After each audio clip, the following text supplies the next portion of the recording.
Hi, I'm Jim Glidewell, and I began making porcelain-fused to metal restorations in 1968. Since that time, Glidewell Laboratories has fabricated over 2 million PFMs, which remain the most prescribed option for aesthetic crowns and bridges. This video will introduce unique clinical techniques for preparation and impression taking, which will save you chair time, increase productivity, and improve restorative results. These techniques have been proven successful by our in-house clinician, Dr. Michael DeTola. By the end of this video, we hope you'll agree that by using the techniques discussed and sending your casework to Glidewell Laboratories, you'll receive the best PFMs for your patient. Now let me introduce Dr. Michael DeTola. He is our Director of Clinical Education and Research, working closely with our Research and Development Department, as well as providing chairside education to our technicians and phone staff. Dr. DeTola graduated with honors from the University of Pacific in 1988, earning a Doctor of Dental Science degree. He is a Fellow of the American Academy of General Dentistry, a graduate of the Las Vegas Institute of Cosmetic Dentistry, and the PAC-Live program, and is one of the editors of Contemporary Aesthetics and Restorative Practice magazine. Dr. DeTola. Thank you, Jim. One of the most common and more productive procedures performed in general dentist's office is crown and bridge, the majority of which is still porcelain fused to metal restorations. I haven't met a dentist yet who doesn't enjoy performing these procedures, and what I want to show you today in this video presentation are some products and some procedures that will make your fixed prosthodontics better, more productive, more profitable, and will leave your patients happy with the quality of your restorative work. On this first case, where superior aesthetics are mandatory, I will be prescribing CapTech. CapTech is porcelain fused to 22-karat gold copings that are a rich yellow color, assuring that you will have no dark metal margins on your restorations. The rich color of the coping mimics the color of a natural vital tooth, which is why CapTech restorations are sometimes mistaken for all ceramic restorations. CapTech has also been clinically documented to have lower bacterial accumulation rates than any other material, including even enamel. We are going to prep 4 maxillary anterior teeth, teeth 7 through 10 on her. Typically we try to either stay within the cuspids and do the 4 anterior teeth, as we're going to do in Andrea's case, or go all the way back to the first or second bicuspids. We really try to avoid just doing 6 units from cuspid to cuspid, because the cuspids end up looking way too prominent by the time the final restorations are placed, and the bicuspids tend to disappear into the dark buccal corridor, and it doesn't look good when the patient smiles. This is the occlusal view of teeth number 7, 8, 9, and 10. Again, you can see some old amalgams in place with some recurrent decay underneath it. During my interview with Andrea, she indicated that she likes not only the shade of tooth number 9, but the size and the shape of tooth number 9 as well. So we're going to use this as our reference tooth, if you will. We've taken photographs already of this tooth that we will send to the laboratory technician, and what we're going to do to use it as a reference tooth is prep tooth number 7, tooth number 8, and tooth number 10, and then take an impression with those 3 teeth already prepped and tooth number 9 untouched. Shade selection on this case is relatively straightforward since we are preparing teeth number 7, 8, 9, and 10. Our patient has already told us that she likes the shade of tooth number 9, and it's got a relatively high value. I'm looking at it next to a B1 shade guide here, and they appear to be relatively close, so we will use B1 as our final base shade. Before we begin the tooth preparation, we will go ahead and address the gingival situation. This is the tissue trimmer from Axis Dental. This is a ceramic tip. It fits into a high-speed handpiece, and we're going to use this in our high-speed handpiece and take it around to just trim some gingiva around tooth number 8 and try to match the gingival height and the gingival zenith that we see around tooth number 9. You'll notice we use this without water. That actually impedes the coagulation in the capillaries and can lead to a little more bleeding in the area. So this tip does work better and should be used without the water spray. As with the other preparations in this presentation, we will begin by preparing the cervical margin. We've now completed the depth cut in the gingival third of the teeth with the round bird that we've been using. You'll notice the saucer or smile shape reduction depth cuts right along the gum line. We're staying clear of the gingival tissues here. We don't want to touch it until we have placed our first retraction cord, which we'll do a little bit later. You'll notice we haven't placed any depth cuts on our reference tooth here because, of course, we want to leave this tooth unprepared and untouched so we can take the alginate that we'll pass on to the laboratory technician to help them match the size and shape of that tooth. The next depth cut will be performed in the incisal third of the tooth with a 330 burr. This is a standard 330 burr. The head, the cutting portion of the 330 burr, is exactly 2 millimeters long, and we would like to have 2 millimeters of incisal reduction here, so we'll begin the next phase of preparation by placing our 2 millimeter incisal edge depth cuts. So this is an 856-016 burr. This burr is 1.6 millimeters thick at the top of the shank, and at the tip is 1.2 millimeters thick. So we can use each of those dimensions on the different planes. There's 3 planes, of course, to the facial surface. There's the gingival third, the middle third, and the incisal third, and we're going to make depth cuts accordingly. We'd like to have at least 1 millimeter of reduction in the gingival third, and we'd like to have 1.5 millimeters of reduction in the middle third, and then the 2 millimeters of reduction on the incisal edge that we've already accomplished, and then smooth those together so those 3 planes form a nice smooth contour to our preparation.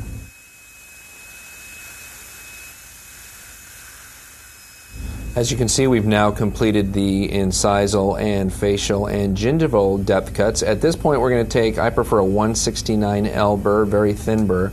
We're going to break contacts between our teeth so we can place our first cord. Then we're just simply going to connect the depth cuts we've already made to assure adequate reduction. You'll note we haven't placed any significant depth cuts on the lingual surface of the teeth, and that's because the opposing teeth usually give us a very good indicator of whether or not we have enough reduction on the lingual. We don't have that luxury on the facial surfaces or the incisal surfaces of the teeth, which is why the depth cuts come in handy. We're going to begin to place our first cord. This is an Ultra Pack 00 cord from Ultranet, very small, a knitted cord, so it's hollow.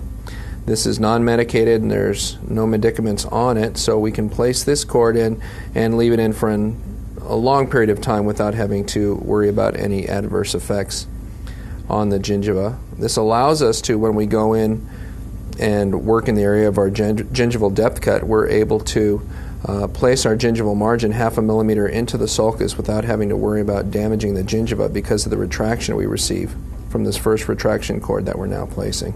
We'll go ahead and place this around all the teeth at this point. The first cord has now been placed. You'll notice we've cut the ends. There is no exposed cord. That's because this cord is going to stay in place throughout the entire impression procedure. We'll place a second cord on top of this cord about 5 minutes before taking the impression, and we'll pull that top cord. We'll leave this bottom cord in here, usually until we've actually cemented the temporaries into place, and then we'll take that cord out and remove the temporary cement with it. So the first cord is in, it's flush, none of the ends are sticking out. You can already see our gingival depth cut, for example, on this lateral incisor that was at the level of the gingiva. The gingiva has now been retracted about 0.5 millimeter. By the first retraction cord. And so now at this point we're going to blend all of our depth cuts together on the facial, the incisal, and we're going to drop the margin down to the level of where the gingiva is now. And so when the retraction cord is out and the tissues have come back, our PFM margin is going to be about halfway into the depth of that sulcus, about 0.5 to 1 millimeters under the free gingival margin. The lingual reduction will be accomplished with the football burr, which will give us the concave lingual surface that we are looking for.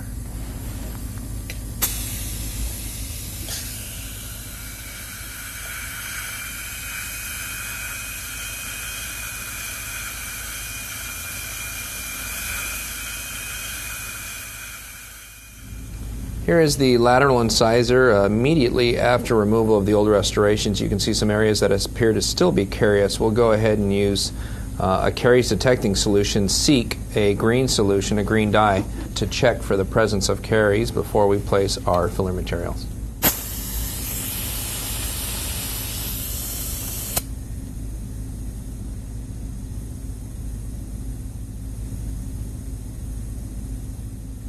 And one of the good uses of caries indicating solution is, as shown here, there's not nearly as much caries as one might have expected, especially in that lingual pit where there's a darker brown color. There's just a little bit on the distal where that restoration used to be. So we'll go and remove that quickly and then move on with our filler material. Our dental assistant has mixed the Vitribond material. I'm going to place this with a Dical applicator. This is a tri-cure material, so we will need to light cure it here to get it to set. Because of the glass ionomer material's inherent bonded dent, and there's no need for pre-etching on this step, which is nice. We've now placed the Vitribond filler material and smoothed it off, and you can see all the voids are gone. This will leave us with an ideal preparation shape that will maximize our crown's retention and resistance on the preparation.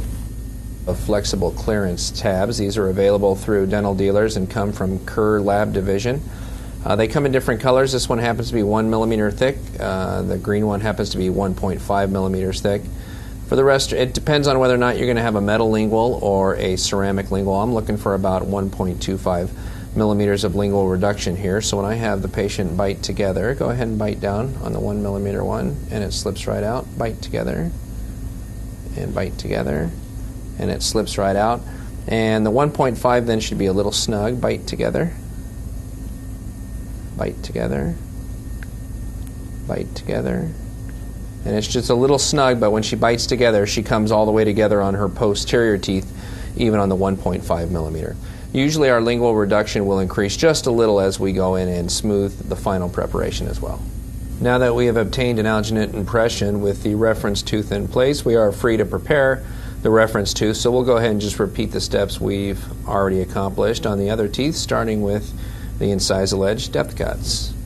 We're going to use some soft flex discs from 3M SB here to round off any sharp angles that we might have on the preparations. The reason for doing this is thin, sharp incisal angles. When we're going to pour those in the laboratory, those little pieces of stone break off rather easily, and we end up with a master model that has a shorter tooth preparation than the patient does in their mouth. Thus, when you get the final restoration back in your office, it will not seat completely because the restoration was made on a model of a preparation that was shorter than the prep is in real life. So we're going to use these discs just to round off any sharp corners we might have, round over any sharp edges we might have that we won't be able to reproduce with our die stone. We are now placing the second cord, the top cord. The first cord has been placed. It's a 00 cord, and now this is a number 2 cord being placed on top of that. The optimum time to leave this top cord in is about 8 to 10 minutes to get maximum retraction.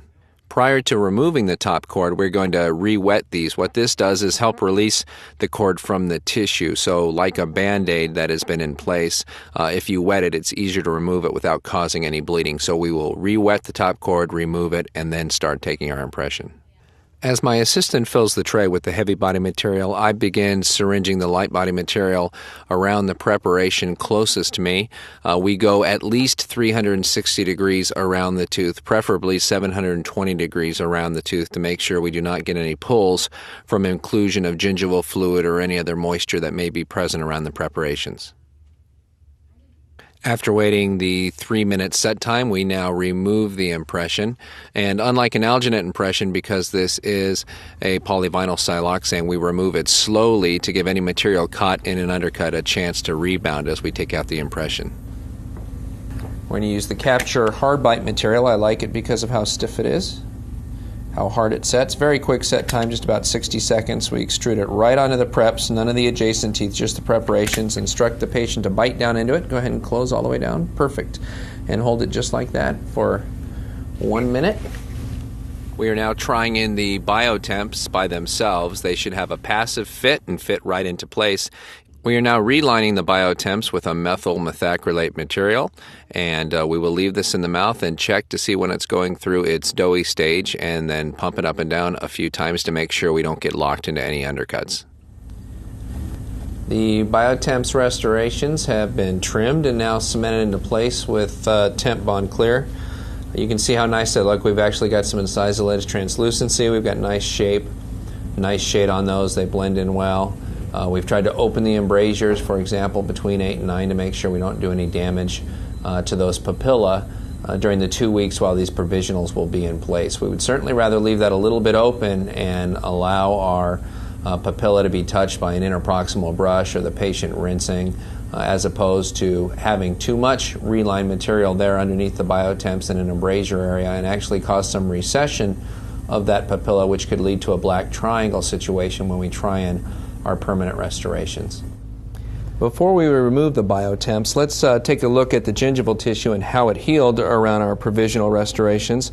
It looks very nice. In fact, you'll recall on tooth number 8 we actually did a little crown lengthening here with that tissue trimmer.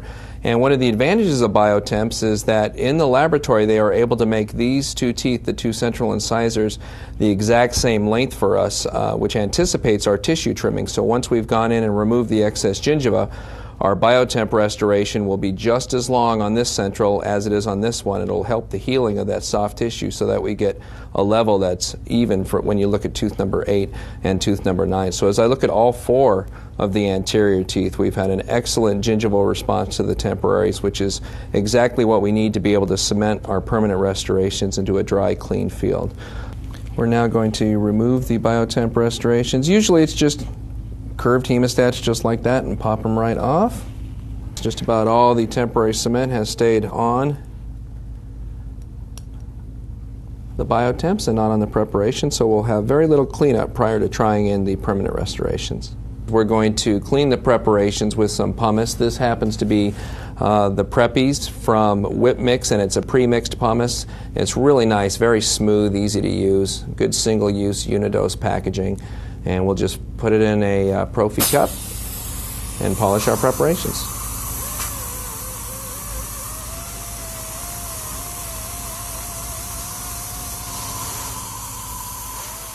We're ready to try in the final restorations at this time. The best way to do it is to try the units in individually first and assess the marginal fit, and then try them in collectively and check the contacts as well. So we'll try them in individually first.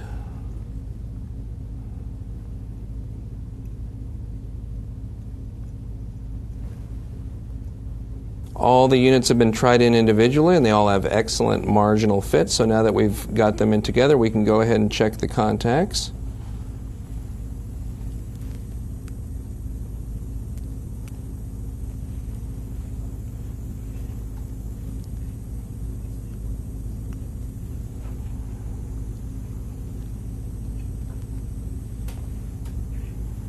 Andrea had the chance to sit up and evaluate her new crowns in the mirror, and I'm happy to say she loves how they look, so we are now ready for the cementation procedure.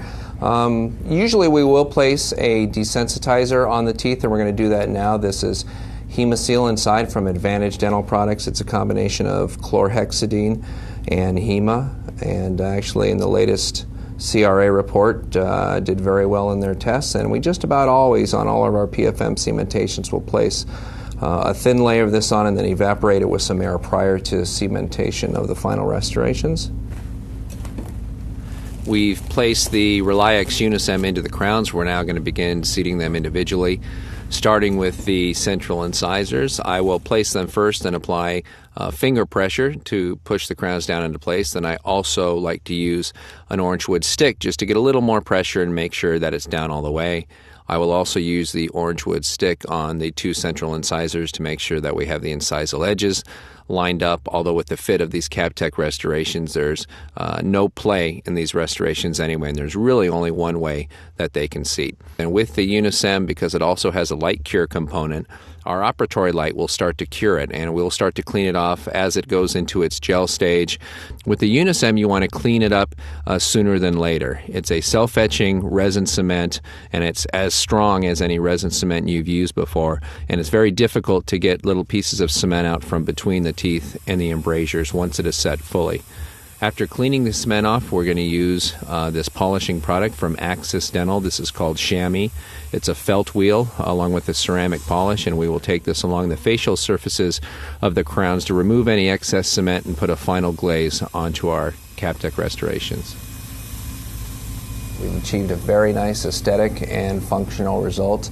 You can see contours look nice, surface texture looks nice embrasures everywhere, nice incisal edge translucency as you look at the teeth with a nice white halo effect right underneath it. That's exactly what we were looking for. We sent along a photograph of another set of teeth to the technician, and they were able to match that in these final restorations. Contacts were good, occlusions fine, and excursions are fine as well. And you can see we've achieved a really nice result here with some pre-planning, the use of a reference tooth here to kind of help guide the technicians along for the size, shape, and form of tooth that we were looking for. All in all, it's been a really nice case and patient.